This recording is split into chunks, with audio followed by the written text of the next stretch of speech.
안녕하십니까. 안녕하세요. 네, 안녕하십니까. 보시는 것처럼 파이스가 워낙 중대한 그 정책을 다 아까 방문해 주셔서 너무 감사드립니다. 아유, 아닙니다. 학과장 맡고 있는 윤종이고 지난번에 한번 대표님 이렇게 뵀던 것 같고요. 네. 대표님이 어느 자리에 이렇게 계시던 기간에 항상 원자력의 중요성, 특히 이제 원자력뿐만 아니라 에너지 정책의 중요성을 이렇게 항상 이렇게 강조해 주시고 또 특히 원자력에 이렇게 좋은 응원을 많이 해서 학과를 대표해서 너무 감사드립니다. 사실 이번에 이제 대표님께서 이렇게 출마하시면서 이렇게 제일 공약이 5 공약이시더라고요. 네. 성장 전략에서 그래서 초격차 기술이라고 해서 5개 분야를 이렇게 발표를 해주셨는데 거기에 또 원자력 관련된 SMR이 들어있어서 네, 물론입니다. 저희들 같은 경우 감개무량합니다. 그래서 항상 이렇게 정말 귀중한 시간 바쁘실 텐데도 이렇게 할애해 주셔서 정말 감사드립니다. 아까 교수님께서도 말씀해 주셨듯이 제가 내세운 제일 첫 번째 공약이 바로 555 공약입니다. 즉 원자력 발전 기술을 포함해서 5개의 과학 기술을 가지게 되면 우리나라는 5개의 삼성전자급의 회사를 보유할 수 있게 되고 그러면 우리는 세계 5대 강국 G5에 들어갈 수 있다. 이제 그런 공약입니다. 그리고 특히 그냥 보통 수준의 과학기술로는 그걸 이룰 수가 없으니까 초격차, 즉 조그만 격차가 아니라 2등이 도저히 못 따라올 만큼 격차를 벌리는 초격차 기술을 확보를 해야만이 우리가 안정적으로 발전할 수 있다. 그런 생각입니다. 그런데 지금 현재 정부 정책이 탈원전 정책이지 않습니까? 저는 이건 간단하게 말씀드리면 위험과 공포를 잘 구분하지 못해서 온 것이라고 생각합니다. 사실 자동차와 비행기를 놓고 볼 때 어떤 것이 더 위험한가? 어떤 것이 더 사고도 많이 나고 사람이 많이 죽는가? 자동차 사고 아니겠습니까? 그런데 사람들은 오히려 비행기 사고에 대한 공포감이 더 많은 거죠. 그래서 사실 정부에서 해야 될 일은 이렇게 실제로 위험한 것을 그 위험도를 낮추기 위한 여러 가지 제도나 과학 기술에 투자를 하고 이런 과도한 공포에 대해서는 국민들과 서로 소통을 통해 가지고 그것을 낮춰가는 게 국가가 해야 되는 일이라고 생각합니다. 그런데 엉뚱하게 저는 원전에 대한 공포 때문에 탈원전 정책을 한다는 건 정말로 맞지 않습니다. 자동차가 사고가 내서 사람을 죽인다고 그럼 자동차를 없애자. 저는 정부 주장이 이거라고 생각하거든요. 그게 아니라 자동차가 사고가 나서 사람들이 죽으면 우리가 해결할 수 있는 과학 기술을 개발해서 계속 그 위험도를 낮추자. 그게 지금 우리가 살고 있는 현대 사회 아닙니까? 그래서 저는 지금 정부 정책은 이건 현대 사회가 아니고 원시 시대 사고 방식에 해당된다고 봅니다. 더 잘 아시겠습니다만 이 여러 가지 발전 방식 중에서 저는 원전은 공포에 해당되고 그리고 화석 연료 발전은 위험에 해당된다고 생각합니다.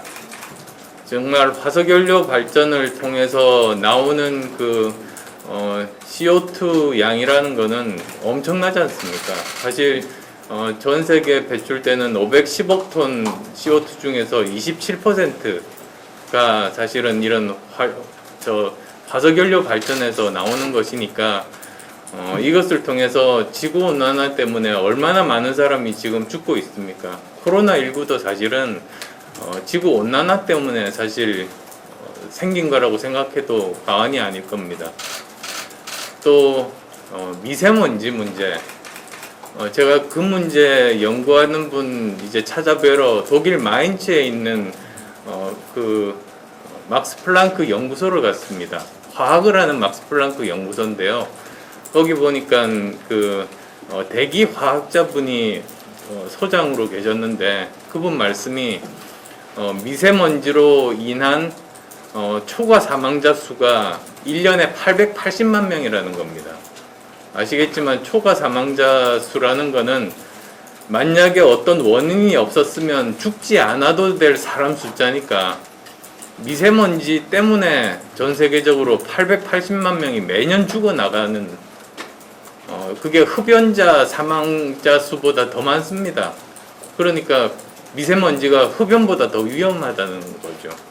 그래서 화석 연료 발전은 실제 위험, 실제로 사람을 지금 현재 이 시간에서 또 죽이는 것이고, 원자력 발전은 공포 아닙니까?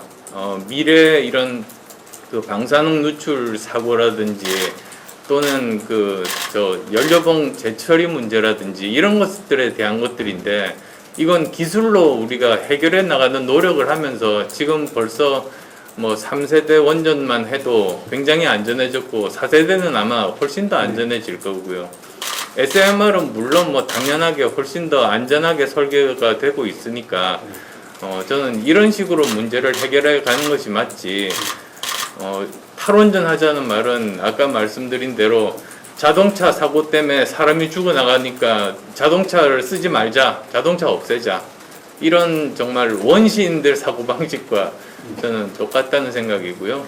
그리고 이제 핵 연료 재처리도 파이로 프로세싱 비롯해가지고 지금 연구가 진행되고 있는 것들, 이것도 저는 언젠가는 조만간 결실을 맺으리라고 생각하거든요. 그리고 지금 정부에서 너무나 지금 많은 관심 또는 비중을 이렇게 두고 있는 그 신재생 에너지 분야도 사실은 우리나라 여건에 안 맞지 않습니까? 제가 독일에 있을 때 그 슈투트가르트라는 도시가 있습니다. 거기에서 그 주로 풍력 발전에 대한 독일 북쪽의 북해 심해 수많은 그 풍력 발전기를 만든 회사입니다. 그 ENBW라는 네. 독일 발음으로는 엔베베, 네. 그죠? 그래서 엔베베를 갔더니 거기서 이미 한국 조사가 끝났더라고요. 근데 한국은 독일에 비하면 신재생 에너지를 하기에 굉장히 열악한 환경이다. 특히 이제 풍력 발전 같은 경우는 한국 전체를 놓고 보면은 남동쪽 해안 정도, 남서쪽이죠. 남서쪽 정도의 일부 정도만 가능하고, 그것도 뭐 독일에서 쓰고 있는 거에 한 반 정도 풍력밖에는 되지가 않는다. 그런 말을 들었습니다. 그리고 또 이 태양광이라는 것도 마찬가지로 이 우리나라에서는 뭐 황무지라고 사실은 할 만한 게 그렇게 많지도 않지 않습니까? 미국 같은 데서야 뭐 어떻게 해도 쓸 수 없는 황무지에다가 마음 놓고 그렇게 태양광 발전이나 풍력 발전을 할 수 있습니다만, 우리나라는 땅도 없는데도, 그리고 또 우리나라는 효율성이 떨어지는 이런 상황에서 태양광 발전을 한다는 거, 그거는 거의 그 과학적인 사실에 기반하지 않는 그런 미신적인 그런 생각에서 나온 판단이라고 저는 생각을 하고요. 그리고 또 무엇보다도 사실은 우리나라는 전력으로 치면 섬 아닙니까? 어느 나라에서도 전력을 끌어들일 수가 없이 자급자족을 해야 되는 상황인데, 그래서 안정적인 그런 전원을 확보하려면 사실은 이 신재생 에너지로는 불가능한 그런 상황인데, 독일처럼 전력이 부족할 때는 프랑스에서 그냥 끌어서 쓰고 정산하는 이런 잘못된 생각들을 하고 있어서 우리나라 형편에는 전혀 안 맞는, 사실에 근거하지 않은 정말 비과학적인 그런 것이 판단을 다 망치고 있다, 그렇게 생각합니다. 그래서도 앞으로 차기 정부에서는 정말 사실에 기반한 그 과학적인 해결 방법을 가지고 이렇게 접근을 해야지 막연한 대중들의 공포를 악용해서 과학적인 사실마저 왜곡시키는 일은 절대로 있어서는 안 된다. 우리나라가 한 걸음 더 발전하기 위해서는 반드시 해결해야 될 숙제다. 제 생각은 그렇습니다. 에 대해서 좀 설명을 드리도록 하겠습니다. 관련 정책을 이렇게 세우는 게 보시는 것처럼 카이스가 워낙 대학 가장 큰 것은 어찌됐든 이제 이전 교수 경직 협의 쪽에 아까 대표님 말 어떻게 보면 고화질의 영상은 경직성을 최대한 유연하게 에너지 자율운전이 가능한 그런 원자를 지금 개발을 하고 있습니다. 지금 중간에 보시는 소위 원자로가 가장 큰 이슈 중에 하나가 오래 걸린다는 겁니다. 근데 그거를 공장 제작한 거를 2, 3년 만에 인스톨만 하면 되기 때문에 굉장히 빨리 완공을 할 수 있어서 경제성이 아주 큰 향상이 가능하고요. 그다음에 말씀하신 대로 표준화, 단순화, 자동화를 통해서 또한 경제성이 향상될 수 있고 하나의 부지에 복수의 모듈을 집어넣으면 석탄 화력을 대체하면서 이곳 개발이 되고 있고 2030년께에는 본격적으로 상용화가 될 수 있는 준비. 대해서는 좀 홍보를 해주시면 학과 차원에서는 너무 감사하겠습니다. 학생들이 보배입니다. 네, 인상적이다. 교수들이 있는 이유가 학생들 때문에 있기 때문에 전기거리기 때문에. 제가 카이스트 그때 교수로 왔을 때 2008년입니다.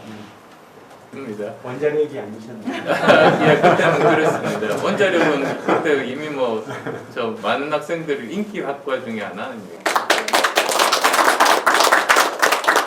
교수입니다. 교수님 오늘 현장 방문하셨는데 소감 한 말씀 부탁드립니다. 오랜만에 예측장에 오게 되니까 참 감회가 새롭습니다. 학교도 훨씬 발전하고 또 대전도 발전한 것 같아요. 제가 원천동에서 살았거든요. 그래서 사실은 이제 학교 오는 길에 제가 살던 곳 그 앞을 일부러 약간 둘러서 지나오기도 했는데 참 옛 생각도 나고 발전하는 모습들을 보니까 좋았습니다. 근데 여기를 와 보니까 좀 침체하고 침울한 분위기. 우리나라 미래를 위해서 정말로 중요한 분야인데도 이렇게까지 정말 노력을 해야 되는가, 설득을 해야 되는가 그런 생각에 또 참담함도 동시에 느꼈습니다. 그 탈원전은 원시적 사고방식이라고 말하셨는데요. 대통령이 되신다면 원자력 공포 없애고 또 문제 해결을 위해 어떤 노력을 하실 계획이신가요? 저는 일단 지금 신한울 3, 4, 5기는 국민의 혈세를 들여서 지금 어느 정도 공사를 하다가 중단이 됐습니다. 그래서 그건 이제 공사를 재개를 해야 되고 그 다음에 그 장기 전력 수급 계획을 다시 재점검하겠습니다. 그래서 실제로 수요가 어느 정도 되는지 과학적으로 정확하게 예측하고 또 거기에 따라서 우리가 가진 기술 수준에 따라서 어떤 에너지 믹스가 현실적으로 가능한 것인지 거기에 따라서 그 장기 수급 계획에 대한 재점검에 나서겠습니다. 대표님 며칠 전에 말씀하셨던 그 음주운전, 초보운전 발언을 두고 이재명 후보가 어제 음주운전이 초보운전보다 낫다는 취지의 발언을 했는데 연일 변명을 내놓고 있지만 그거에 대해서 좀 어떻게 보시는지 여쭤보겠습니다. 음주운전은 정말 부적절하지 않습니까? 그거는 본인뿐만 아니라 다른 사람에게 피해를 입히고 다른 사람의 생명이나 재산에 큰 위해를 가할 수 있습니다. 그래서 범죄 행위 아니겠습니까? 그래서 저는 어떤 변명도 음주 운전에 대해서 옹호를 할 수 없다고 생각합니다. 그 페이스북에서 검찰의 부실 수사 만들어낸 게 거학 자체일 거라고 말씀하셨는데 누굴 겨냥하고 말씀하신 건지 여쭤봐도 괜찮을까요? 검찰이 제대로 이 부동산 관련한 비리 수사를 하지 못하게 만드는 세력이 바로 그 거악 세력 아니겠습니까? 더 질문 없으시다면 여기까지 해도 되겠습니까? 네, 수고하셨습니다. 학생처럼 보여요. 파이팅이죠 한번. 파이팅 해줘요. 네, 즐겁다가 맨 앞으로.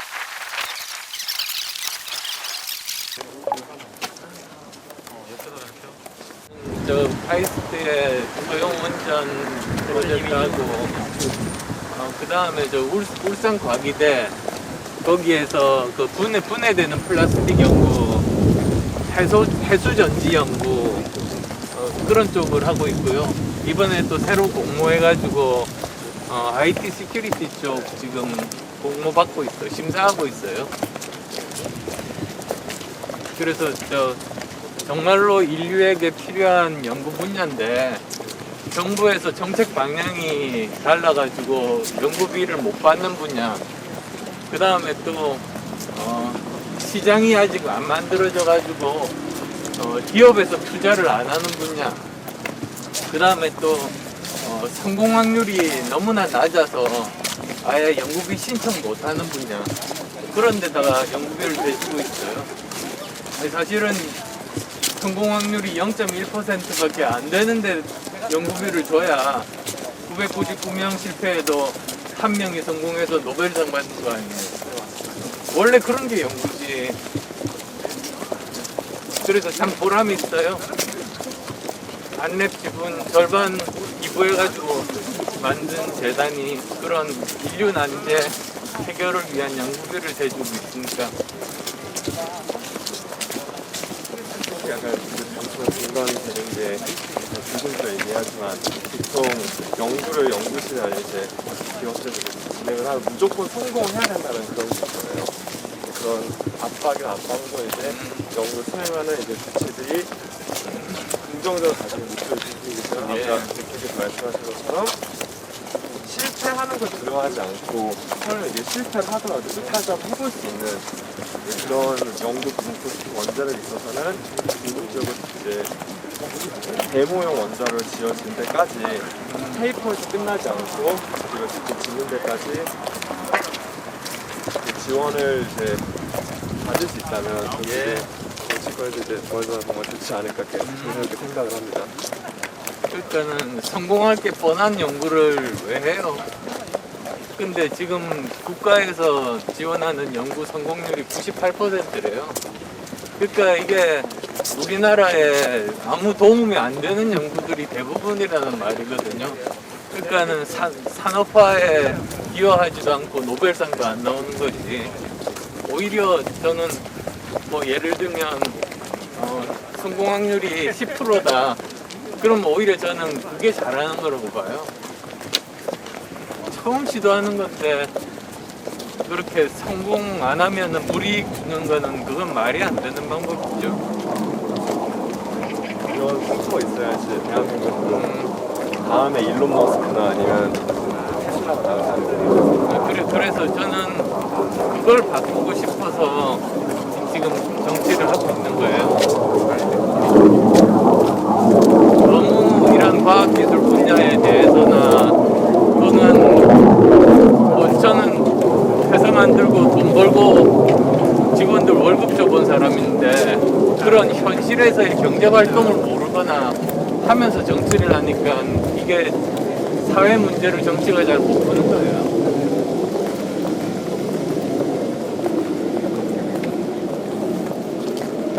아까도 잠깐 얘기가 나왔지만 이제 앞으로 글로벌하게 탄소 중립 시대 아닙니까? 예. 탄소 중립 시대 원자력의 중요성이 앞으로 더욱더 부각될 것이고 지금 어려운 현실 속에서 원자력 공부하는 저희 이제 후배님들은 앞으로 전 세계적으로 가장 큰 역할을 할 것이라고 저는 생각합니다. 그럼요. 예, 그런 이제 연구를 하는 데 있어서 대표님께서 이렇게 또 연구비도 지원해 주시고 하는 것 저는 굉장히 감사하게 생각하고 있습니다. 이럴 때 원자력 하겠다고 결심하는 게 정말로 용기 있는 사람들이죠, 사실. 근데 어떻게 장기적으로 바라보면 사실 당연한 건데 탄소 중립이 세계에서 가장 중요한 이슈면은 원전이 빠질 수가 없잖아요. 불가능하잖아요. 특히 한국처럼 이렇게 신재생 에너지 효율이 낮고 다른 나라와 전력선이 연결도 안 돼 있는 이런 나라에서는 다른 대안이 없잖아요. 신재생 에너지와 원자력이 서로 공생을 할 수 있다라는 것을 정치권에서 아젠다가 생각하는 그런 바람이있습니다. 예. 제가 느끼기에는 아무래도 신재생 에너지랑 원자력은 양립할 수 없는 그런 듯한 누앙스로 지금 비춰지고 있지 않나. 근데 아까 이제 김혜기 쪽에 설명하신 그 쪽에 설명하신 그 유공산 오신 같은 경우는 SMR 같은 경우는 수동적으로 패시블리 오토노머스 로드다운 오퍼레이션이 가능하기 때문에 그 신재생 에너지는 어쨌든 이제 근원적인 한계인 이제 간헐성을 원자력이 메꿔줄 수 있는 그 베이스 전력으로만 사용되지 않고 그 간헐성 메꿔줄 수 있는 파트너로서 활동할 수 있다는 그런 메시지가 좀 이제 지금 있지 않을까 이렇게 생각을 합니다. 거기다가 사실 그 그린 수소 만들 수 있는 가장 좋은 에너지원 중에 하나잖아요. 지금 뭐 수소 산업 발전시킨다고 하는데 그거를 뭐 사실 그레이 수소 만드는 건 말이 안 되고 오히려 CO2를 더 많이 만들어내는 거니까 이거야말로 단가도 낮추고 그 다음에 대량 생산할 수 있는 방법인데 지금 미국에서 그 수소 산업 때문에 지금 원원원 프로젝트를 하거든요.